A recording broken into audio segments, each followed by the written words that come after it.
Hello there again, it's Brian. I just wanted to give you something that I really am very intrigued by. It's Bitcoin and all the different coins that are out there today. The initial coin offering ICO market, very happening.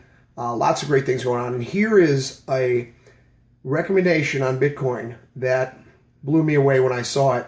Hope you like it too. And if you want to contact me, you're welcome to at the bottom of this page. Have yourself a great day and watch this.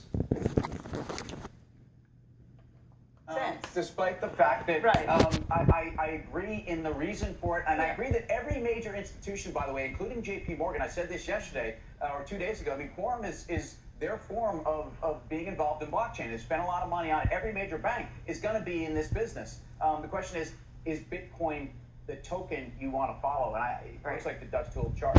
Let's get more on Bitcoin here. Despite this plunge streets, I've still got its fair share of Bitcoin bulls. Back on August 9, Tom Lee was on the show. I asked him if this would be the best bet for this year. The question was Bitcoin or stocks. Here's what he said. Between now and year end, it's easily Bitcoin. Easily Bitcoin. We brought Tom back on set to tell us why he'd still buy Bitcoin. So Tom, what do you make of these drawdowns? Have you seen to be regulation sort of provoked sell downs? I mean, actions from China banning ICOs, shutting down Bitcoin exchanges by the end of the month, etc. Yeah, I think there's two factors. One is I think there is a liquidity effect because China exchanges are 30% of Bitcoin volume. So if you're going to give notice to shut those down, obviously there's going to be forced selling. I think that's what we're seeing. And as Seema pointed out, there's been 7 times we've seen a drawdown of this magnitude. In 2015, Bitcoin was 183. Now it's 4,000. So you still had to buy all those pullbacks. But the second part has obviously been, a lot of folks talking about Bitcoin being a bubble or a fraudulent currency. I think you need to be on the other side of that very strongly. But why? Well, for instance, number one, Bitcoin is not as widely held as people think. If you look at, so we have some data. There's only about 300,000 holders of at least $5,000 of Bitcoin. So think about that. That's like saying the iPhone was a bubble in 2007, 4 days into the sale, because there were 500,000 iPhones sold. I mean, it's not that many holders of Bitcoin. When you think about how many wallets there are today that holds $5,000, it's huge. So I think it's still very early stages, and I think it makes sense for Bitcoin. Why isn't that not a negative though? Why isn't it? I agree with that. That would have been my point. Less hands makes it exactly. more not speculative, adoption. more volatile, more bubbly, more like tulips. Well, what you have to remember is Bitcoin is a fat protocol. So that's what makes this different than other technologies, meaning the actual network itself is generating the value so that the visa of Bitcoin isn't going to be as valuable as the blockchain network itself. And that's why, for instance, to make a fraudulent transaction on Bitcoin today, it would cost almost $30 billion to create one fake Bitcoin.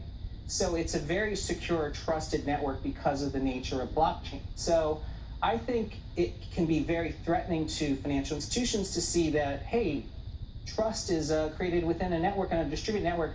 By the way, from a generational perspective, I think people under the age 30 think that makes perfect sense. I think It's just sort of not the norm today. So where should Bitcoin trade? What's it worth? What's it worth in a year, in 2 years, in 3 years? Well, I think that the best framework still, and it's not worth it to try to look at Bitcoin as 2 weeks ahead or whatever, is to think of it as a store value. So the way people in the 80s treated gold as the store value because they never trusted dollars, I think another generation of people think of Bitcoin and the blockchain it embeds is the store value. If it's 5% of gold in 5 years, it's $25,000 per unit. $25,000 in 5 years. And yes, and it's 3,300 today. So I will ask you this question again, because it's 1 month later. What is your best bet for the rest of this year? Bitcoin or U.S. stocks? Again, it's easy to say it's going to be Bitcoin, but there is volatility. But I would say Bitcoin is certainly higher than it is today. It sounds like you're backing down from that prediction back in August. No, I am not. I just, I unequivocally believe Bitcoin is your best investment to the end of the year. Unequivocally. Yes. All right. Tom, thank you. Thank you. Tom. My pushback, and this is sort of a rephrasing of Tim's question, how can it be a way to conduct commerce and still have the volatility that it has. It's either a currency in which you conduct commerce or it's a speculative tool. U.S. dollar doesn't move 5, 10, 15%. But it's much more widely held. I understand that, It's but at a certain US point, dollar I think it has to, what is it? Sure. And I don't know. What is backing Bitcoin? In other words, we know it's backing U.S. dollar. Right. So well, you can say what's backing gold, a cold metal. But I think to Tom's point about the fewer number of wallets as at the moment being a negative, as we see Bitcoin accepted in more and more places, you're going to have more and more wallets that will own Bitcoin. I think the easiest way for a layperson to play this is Overstock accepts Bitcoin, AMD, semiconductors, NVIDIA. Those are the ways to play it that is much more safe than actually buying Bitcoin, for me. Still ahead, Oracle tanking after hours on weak guidance. We'll bring you the comments from Larry Ellison.